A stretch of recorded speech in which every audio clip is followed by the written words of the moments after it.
მალე შეიძლება ბაზარზე ჭარბი ნავთობი გამოჩნდეს.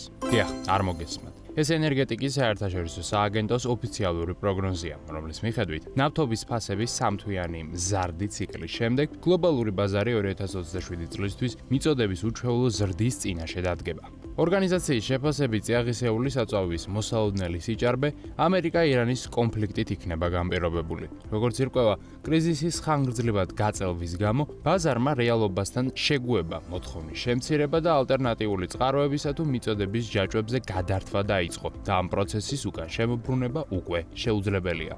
ნავთობის მოსალოდნელი სიჭარბის მთავარი კატალიზატორები სამშვიდობო შეთანხმების დადების პარალელურად კვლავ ამერიკა და ირანი იქნებიან. პროცესი ჰორმუზის ბლოკადის მოხსნას, ირანის ექსპორტზე სანქციების შემცირებასა და ამერიკის მიერ მიწოდების აქტიურ გაძლიერებას ითვალისწინებს, რაც საბოლოო ჯამში ბაზარზე იმაზე მეტ ნავთობს გააჩენს, ვიდრე ეს 2026 წლამდე იყო. სააგენტოს ვარაუდით ახლო აღმოსავლეთში მოპოვების აღდგენის კვალდაკვალ მომავალ წელს ნავთობის გლობალური მიწოდება დღეში 8 მილიონი ბარელით გაიზრდება, მაშინ როდესაც რეალური მოთხოვნის მატება დამატებით მხოლოდ 2 მილიონ ბარელს შეადგენს. პარალელურად მიწოდებისა და მოთხოვნის ამგვარი დისბალანსი ფასების ვარდნას გამოიწვევს, რამაც შესაძლოა ენერგომომპოვებელი ქვეყნები რეცესიამდე მიიყვანოს.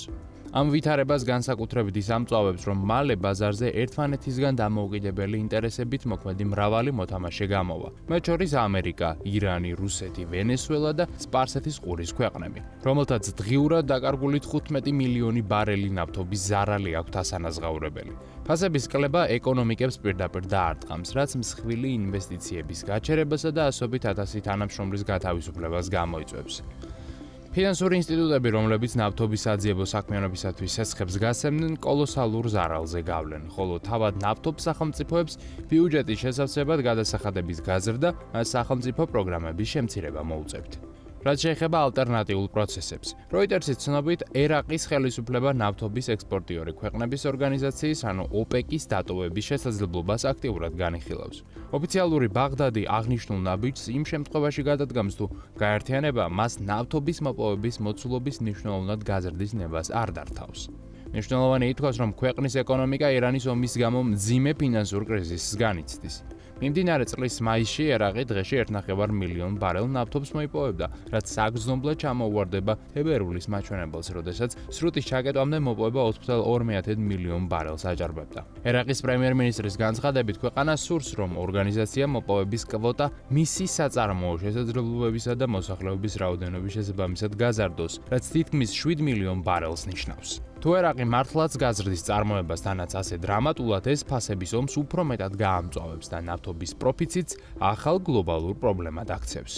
საინტერესოა, რომ ნავთობის ექსპორტიორი ქვეყნების ორგანიზაცია 1960 წელს ერაყის დედაქალაქ ბაღდადში დაარსდა. ერაყი გაერთიანების ერთ-ერთი დამფუძნებელი წევრი და საუდის არაბეთის შემდეგ ნავთობის მეორე უმსხვილესი მომპოვებელია.